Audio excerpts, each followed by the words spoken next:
എന്താണ് ക്യാൻസർ? നമ്മുടെ ശരീരം കോടിക്കണക്കിന് കോശങ്ങൾ കൊണ്ടാണ് ഉണ്ടാക്കിയത് എന്ന് നമുക്കൊക്കെ അറിയാലേ. ഓരോ കോശങ്ങളും ജനിക്കുന്നു, നിർദ്ദേശിക്കപ്പെട്ട ജോലി ചെയ്യുന്നു, ആയുസ്സെത്തുമ്പോഴോ അല്ലെങ്കിൽ കേടുപാടുകൾ സംഭവിക്കുമ്പോഴോ മരിച്ചു പോകുന്നു. ഇതൊരു കണ്ടിന്യൂസ് പ്രോസസ്സാണ്. എന്നാൽ ചില കോശങ്ങളിനുള്ളിലുള്ള DNA-ക്ക് ഡാമേജ് അഥവാ തകരാറ് സംഭവിക്കുന്നു. ഇത് പുകവലി കൊണ്ടാവാം, UV ലൈറ്റ് കൊണ്ടാവാം, അല്ലെങ്കിൽ പലതരത്തിലുള്ള കെമിക്കൽസുമായിട്ടുണ്ടാവുന്ന എക്സ്പോഷർ കൊണ്ടാവാം. അതും അല്ലെങ്കിൽ ജനിതകപരമായ കാരണങ്ങൾ കൊണ്ടാവാം. സാധാരണയായി ഇങ്ങനെ DNA ഡാമേജ് സംഭവിക്കുന്ന കോശങ്ങളെ നമ്മുടെ ശരീരം തന്നെ കണ്ടുപിടിച്ച് നശിപ്പിച്ച് കളയാറുണ്ട്. എന്നാൽ ഇങ്ങനെ DNA ഡാമേജ് സംഭവിച്ച കോശങ്ങളെ കണ്ടുപിടിക്കാനോ അല്ലെങ്കിൽ നശിപ്പിച്ചു കളയാനോ നമ്മുടെ ശരീരത്തിന് കഴിയാതെ വന്നാൽ എന്താ സംഭവിക്കുക? ഇങ്ങനെ DNA ഡാമേജ് വന്ന കോശങ്ങളൊക്കെ വിഘടിച്ചിട്ട് അബ്നോർമലായ വളരെ കുറെ കോശങ്ങൾ നമ്മുടെ ശരീരത്തിൽ ഉണ്ടാവുന്നു. ഇതൊക്കെ കൂടി നിന്ന് ഒരു മുഴ പോലെയാവുന്നു. ഇതിനെ ട്യൂമർ എന്ന് പറയുന്നു. 2 തരത്തിലുള്ള ട്യൂമർ ഉണ്ട്. ഏതൊക്കെയാണവ? ഇങ്ങനെ DNA ഡാമേജ് സംഭവിച്ച കോശങ്ങളൊക്കെ ചേർന്നിട്ട് ഒരു ട്യൂമറായി മാറി ആ ട്യൂമർ വലുതായിക്കൊണ്ടേയിരിക്കുന്നു. എന്നാൽ ഈ ട്യൂമർ തൊട്ടടുത്തുള്ള കോശങ്ങൾക്കോ അല്ലെങ്കിൽ അവയവങ്ങൾക്കോ യാതൊരു പ്രശ്നവും ഉണ്ടാക്കുന്നില്ലെങ്കിൽ അതിനെ ബിനൈൻ ട്യൂമർ എന്ന് പറയുന്നു. ഇനി ഇങ്ങനെ വളർന്നുകൊണ്ടേയിരിക്കുന്ന ട്യൂമർ തൊട്ടടുത്തുള്ള കോശങ്ങളെയോ അല്ലെങ്കിൽ അവയവങ്ങളെയോ നശിപ്പിക്കുന്നുണ്ടെങ്കിലോ അല്ലെങ്കിൽ അതിലേക്ക് സ്പ്രെഡ് ആവുന്നുണ്ടെങ്കിലോ അതിനെ മലിഗ്നന്റ് ട്യൂമർ അഥവാ ക്യാൻസർ എന്ന് പറയുന്നു. ക്യാൻസർ അപകടകാരിയാണെന്ന് പറയാനുള്ള ഒരു കാരണം ഇതാണ്. അതിങ്ങനെ നമ്മുടെ ശരീരത്തിലാസകലം സ്പ്രെഡ് ആയിക്കൊണ്ടേയിരിക്കുന്നു. ഈ ക്യാൻസർ കോശങ്ങൾ രക്തത്തിലേക്ക് എത്തിക്കഴിഞ്ഞാൽ ഇത് രക്തക്കുഴലുകളിലൂടെ സഞ്ചരിച്ചിട്ട് നമ്മുടെ ശരീരത്തിൻ്റെ നാനാഭാഗത്തേക്കും എത്തുന്നു.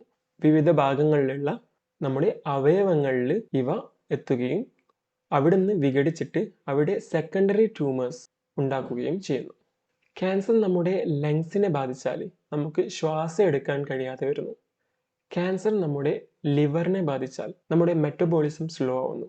നമ്മുടെ ശരീരത്തിൻ്റെ ഡിറ്റോക്സ് പ്രവർത്തനങ്ങൾ നടക്കാതെ വരുന്നു. ക്യാൻസർ നമ്മുടെ എല്ലുകളെ ബാധിച്ചാൽ സഹിക്കാനാവാത്ത വേദന നമുക്ക് എല്ലുകളിൽ ഉണ്ടാവുന്നു. ഇനി ക്യാൻസർ നമ്മുടെ ബ്രെയിനിനെ ബാധിച്ചാലോ? നമ്മുടെ ഓർമ്മശക്തിക്കും നമ്മുടെ ശരീരത്തിൻ്റെ മൂവ്മെൻറ്റ്സിനും നമ്മുടെ സെൻസസിനും തന്നെ അത് അപകടകരമാണ്. ഇവിടെ തീർന്നില്ല. നമ്മൾ കഴിക്കുന്ന ഭക്ഷണവും വെള്ളവും മിനറൽസും ഒക്കെ നമ്മുടെ ശരീരത്തിലേക്ക് എത്തിക്കഴിഞ്ഞാൽ അത് മുഴുവനും ഈ ക്യാൻസർ കോശങ്ങൾ ഉപയോഗിക്കാൻ തുടങ്ങുന്നു. നമ്മുടെ ശരീരത്തിലെ ഹെൽത്തി ആയിട്ടുള്ള അവയവങ്ങൾക്കും കോശങ്ങൾക്കും ആവശ്യത്തിന് ന്യൂട്രീഷൻ കിട്ടാതെ വരുന്നു. അപ്പോൾ എന്താ സംഭവിക്കുക? നമ്മുടെ ശരീരം മെലിയാൻ തുടങ്ങുന്നു. മെലിഞ്ഞ് വെറും എല്ലും തോലും മാത്രമായിട്ടുള്ള ഒരു അവസ്ഥയിലേക്ക് എത്തുന്നു. വല്ലാത്ത ക്ഷീണവും തളർച്ചയും ശക്തിക്കുറവൊക്കെ ഉണ്ടാവുന്നു. ക്രമേണ നമ്മുടെ ശരീരത്തിലെ വിവിധ അവയവങ്ങളുടെ പ്രവർത്തനങ്ങൾ അങ്ങ് നിലക്കുന്നു. അങ്ങനെ മരണത്തിലേക്ക് വഴുതി വീഴുന്നു. ക്യാൻസർ കാരണം മരണം സംഭവിച്ച ഭൂരിഭാഗം ആളുകളുടെയും മരണത്തിന്റെ കാരണം നോക്കിയാൽ നിങ്ങൾക്ക് മനസ്സിലാവും. അതിൽ എഴുതി വച്ചിരിക്കുന്നത് ഒന്നിൽ കൂടുതൽ ഓർഗൻസ് അഥവാ അവയവങ്ങൾ പ്രവർത്തനം നിലച്ചത് കൊണ്ടാണ് എന്നുള്ളതായിരിക്കും. ഇനി നമുക്ക് ക്യാൻസറിന്റെ സ്റ്റേജസ് ഏതൊക്കെയാണെന്ന് നോക്കാം. സ്റ്റേജ് 0 ഇത് വളരെ വളരെ ഏർലി സ്റ്റേജ് ആണ്.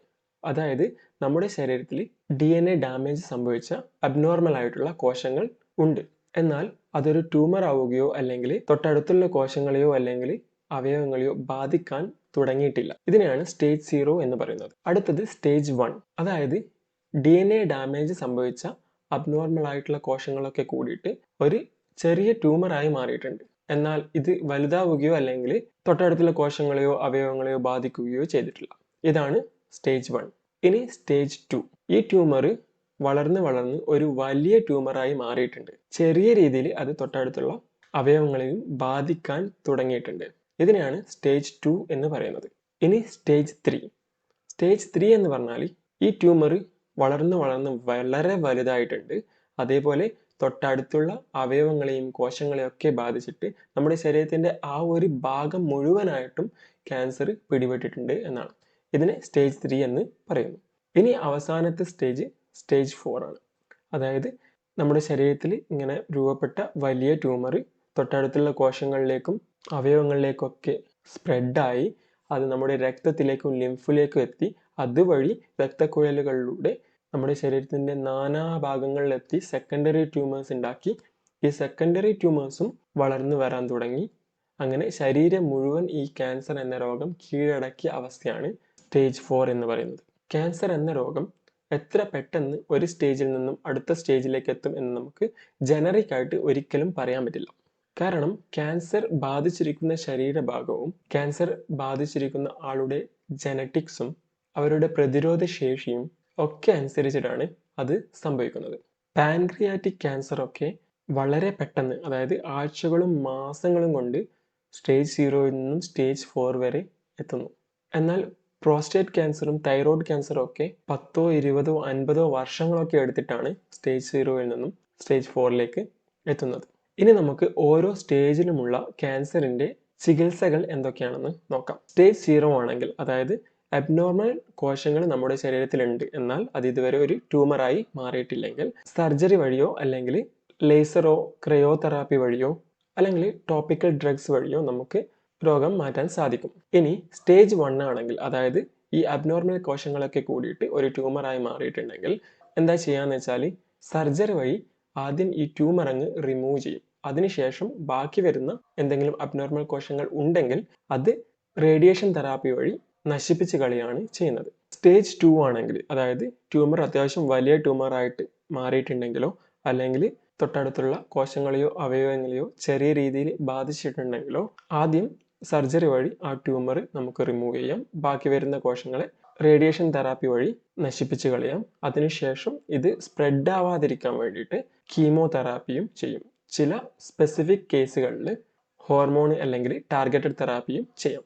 ഇനി സ്റ്റേജ് 3 ആണെങ്കിൽ, അതായത് ഈ ട്യൂമർ അത്യാവശ്യം വലുതായിട്ടുണ്ട്, തൊട്ടടുത്തുള്ള കോശങ്ങളെയും അവയവങ്ങളെയും നല്ല രീതിയിൽ ബാധിച്ചിട്ടുണ്ടെങ്കിൽ ആദ്യം കീമോതെറാപ്പിയോ അല്ലെങ്കിൽ റേഡിയേഷൻ തെറാപ്പിയോ ഒക്കെ ചെയ്തിട്ട് ഈ ട്യൂമറിനെ മാക്സിമം കരിച്ച് കളയും. അതിനുശേഷം പോസിബിൾ ആണെങ്കിൽ മാത്രം ഒരു സർജറിയിലൂടെ ഈ ട്യൂമറിനെ പുറത്തേക്ക് എടുക്കും. എന്നിട്ട് വീണ്ടും പീരിയോഡിക്കലി കീമോതെറാപ്പിയും റേഡിയേഷൻ തെറാപ്പിയും ആവശ്യമാണെങ്കിൽ ഹോർമോൺ തെറാപ്പിയും ഇമ്മ്യൂണോ തെറാപ്പിയും ചെയ്യും. സ്റ്റേജ് 4 ആണെങ്കിൽ, അതായത് ക്യാൻസർ സ്പ്രെഡായി നമ്മുടെ ശരീരം മുഴുവനായി വ്യാപിച്ച് കിടക്കുകയാണെങ്കിൽ അത് പൂർണ്ണമായും ഭേദമാക്കാൻ ബുദ്ധിമുട്ടാണ്, അല്ലെങ്കിൽ കഴിയില്ല എന്ന് തന്നെ വേണമെങ്കിൽ പറയാം. ഈ ഒരു സാഹചര്യത്തിൽ മരണം കുറച്ചുകൂടി ഡിലേ ചെയ്യുക എന്നുള്ളത് മാത്രമേ ചെയ്യാൻ പറ്റുള്ളൂ. സിസ്റ്റമാറ്റിക് ആയിട്ട് chemo, immuno, targeted, hormone, radiation തെറാപ്പികൾ ചെയ്യാം. പോസിബിൾ ആയ സ്ഥലങ്ങളിൽ മാത്രം വേണമെങ്കിൽ സർജറിയും ചെയ്യാം. പിന്നെ പാലിയേറ്റീവ് അല്ലെങ്കിൽ സപ്പോർട്ടീവ് കെയർ രോഗിക്ക് കൊടുക്കുകയാണ് ചെയ്യുന്നത്. ഇനി വാക്സിൻസിന്റെ കാര്യം നോക്കുകയാണെങ്കിൽ, വൈറസ് ഇൻഫെക്ഷൻ കാരണം ഉണ്ടാകാൻ സാധ്യതയുള്ള ക്യാൻസേഴ്സിനെ പ്രിവെന്റ് ചെയ്യാൻ വേണ്ടിയിട്ട് നമുക്ക് വൈറസിനെതിരെ വാക്സിൻസ് അവൈലബിൾ ആണ്. അതല്ലാതെ ജനറിക് ആയിട്ട് നിലവിൽ എല്ലാ ക്യാൻസർ രോഗങ്ങൾക്കും കൂടിയിട്ട് ഒരു വാക്സിൻ അവൈലബിൾ അല്ല. ക്യാൻസർ കോശങ്ങൾ ശരിക്കും നമ്മുടെ ശരീരത്തിനുള്ളിൽ തന്നെയുള്ള കോശങ്ങളായതുകൊണ്ടും അത് വൈറസോ ബാക്ടീരിയയോ പോലെ ഒരു ഫോറിൻ ബോഡി അല്ലാത്തത് കൊണ്ടും നമ്മുടെ രോഗപ്രതിരോധ ശേഷിക്ക് ഈ ക്യാൻസർ കോശങ്ങൾ നശിപ്പിക്കാൻ ഭയങ്കര ബുദ്ധിമുട്ടാണ്. പല തരത്തിലുള്ള മ്യൂട്ടേഷൻസും സംഭവിച്ചിട്ടാണ് ഓരോ ക്യാൻസർ കോശങ്ങളും ഉണ്ടാവുന്നത്.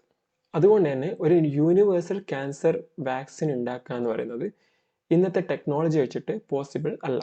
റഷ്യ എന്ന് പറയുന്ന രാജ്യം ഒരു വാക്സിൻ കണ്ടുപിടിച്ചിട്ടുണ്ട്. അത് ക്യാൻസർ പ്രതിരോധിക്കാൻ വേണ്ടിയിട്ടല്ല, നേരെ മറിച്ച് ക്യാൻസർ വന്ന രോഗികളെ ചികിത്സിക്കാൻ ഉപയോഗിക്കുന്ന ഒരു വാക്സിനാണ്. AI ആൽഗോരിതംസ് ഉപയോഗിച്ചിട്ട് പേഷ്യൻറ്റിൻ്റെ ട്യൂമർ പ്രൊഫൈല് അനലൈസ് ചെയ്തിട്ട് അത് നശിപ്പിക്കാൻ ആവശ്യമായ കസ്റ്റം mRNA വാക്സിന് നിർമ്മിക്കുകയാണ് ചെയ്യുന്നത്. പേഷ്യൻറ്റിൻ്റെ ട്യൂമർ പ്രൊഫൈല് കിട്ടിയാൽ 1 മണിക്കൂറിൽ താഴെ സമയം കൊണ്ട് തന്നെ ഈ കസ്റ്റം mRNA വാക്സിൻ നിർമ്മിക്കാൻ പറ്റും എന്നാണ് റഷ്യ അവകാശപ്പെടുന്നത്. എന്നാൽ ഇതിൻ്റെ ഹ്യൂമൻ ട്രയൽസും ക്ലിനിക്കൽ ട്രയൽസും ഒക്കെ ഇപ്പോഴും നടന്നുകൊണ്ടിരിക്കുകയാണ്. ഇത് വിജയകരമായാൽ ലോകത്തിലെ ആരോഗ്യ രംഗത്തിന് തന്നെ വിപ്ലവകരമായ ഒരു മാറ്റം ഉണ്ടാക്കാൻ റഷ്യക്ക് കഴിയും. വീഡിയോ ഇഷ്ടമായെങ്കിൽ ലൈക്ക് ചെയ്ത് ചാനൽ ഒന്ന് സബ്സ്ക്രൈബ് ചെയ്യുക. അടുത്ത വീഡിയോയിൽ വീണ്ടും കാണാം. അതുവരെക്കും ബൈ.